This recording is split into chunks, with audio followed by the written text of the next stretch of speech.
Hey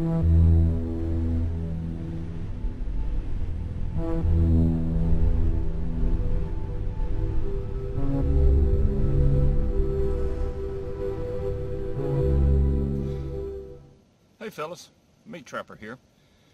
If you've done any studying like I have on the long hunters or the early exploration of America, the expansion west or what have you, you've heard of pemmican.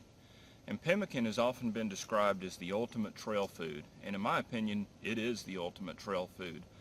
For those of you that aren't familiar with pemmican, it's basically a mixture of dried meat, some sort of suet or melted fat, and then some ground up dried fruit or berries of some sort. And the idea is that you have a very light food source that has your protein, has your fat, and it has your carbohydrate. It supplies all three major food groups. It doesn't require any refrigeration. It keeps for years under the right conditions, and it's nutritious. Now, in a day and age where everybody carries Mountain House freeze-dried food, you can go to Walmart and you can buy freeze-dried ice cream sandwiches to carry out in the woods. Those meals are expensive. They require that you boil water and rehydrate them, and really they're not healthy. They're full of sodium and who knows what, and who knows where the meat comes from and those things. So one thing that I've started doing is just carrying a little baggie of pemmican with me. And when I stop to take a break, just take a couple of hunks of it, stick it in my mouth, and the thing is, you can actually feel that oil and that fat dissolve. And the meat is so finely shredded, it doesn't require a lot of effort to chew. Most of the chewing comes from the dried fruit. In this case, blueberries.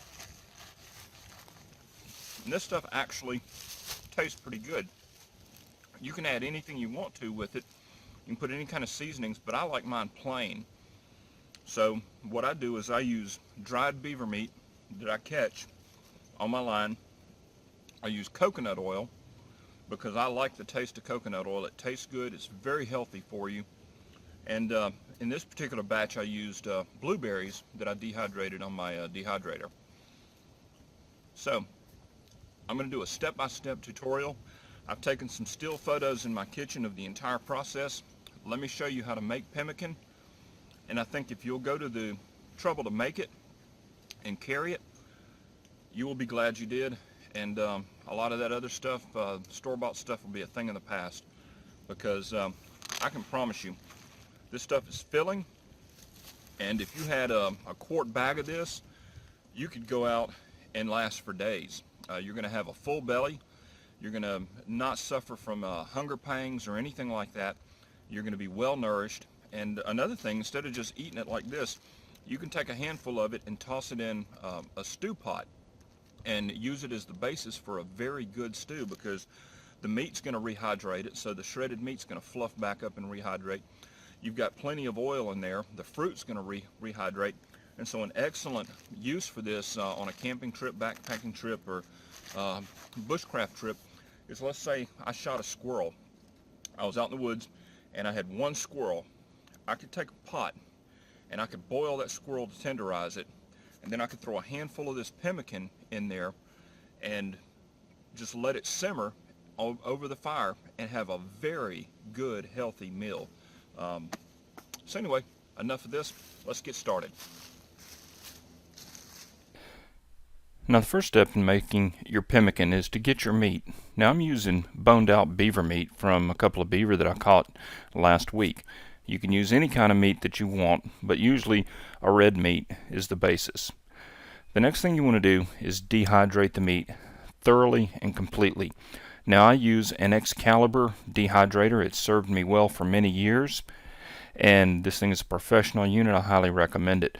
What you want to do is you want to dry this meat, not until it's flexible and soft, but you want it dried thoroughly. You want it dried to the point where it basically snaps in your hands. You're also going to want to do the same thing with your fruit or your berries. In this case, I'm using organic blueberries. These were frozen, so this took almost 24 hours to dry. Just put them in your dehydrator, let it go, and you want them good and dry. Now when you're all done, this is what you should have. Notice the proportions that I'm using here. I've got 2 bags of meat in the back, 1 bag of dried fruit in the front.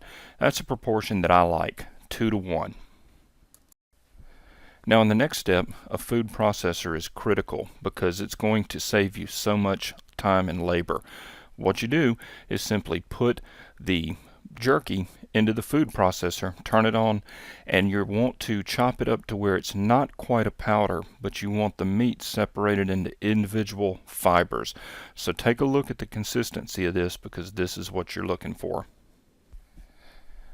The next step is to add the dried berries to the food processor and then reprocess it. What you're trying to do is chop these berries up.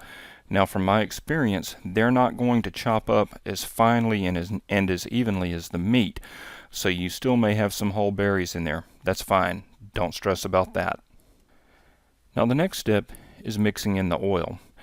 Now traditionally you would use beef suet or beef fat. You could also render the fat from the tail of the beaver and use that, but personally I like coconut oil. It's something that I use here at the house. It's good, it tastes good, it's healthy, and I have it, so that's what I'm going to use. Now I want to take a couple of spoonfuls of this and I want to heat it up and liquefy it. You don't have to get it smoking hot or anything. It just has to be liquid so that you can pour it into your mixture. Then finally, just pour the liquid oil into your meat and your fruit mixture and use a spoon and just stir it in. Just pour a little, stir, mash, make sure that it gets fully absorbed, add a little more, and then just keep to the process. And what you're looking for is something that turns really dark like this, where it stops absorbing the oil.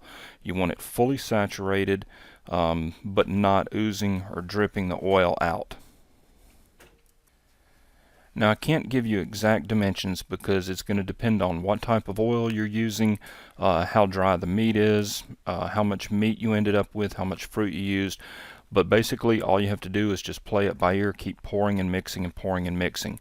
The final step is to store it, and I like to store it in a glass jar. So just press it in, just compress it down in there, make sure there's no air spaces or anything like that. Get it in a good glass container, and then I store that in the refrigerator. So this winter, as you hit the trail and you face the cold days and the long dark nights, take the trail food of our forefathers with you. Pemmican. Make it yourself. It's healthy, it's nourishing, it lasts forever, and it's part of our history. Thanks for watching. We'll see you next time.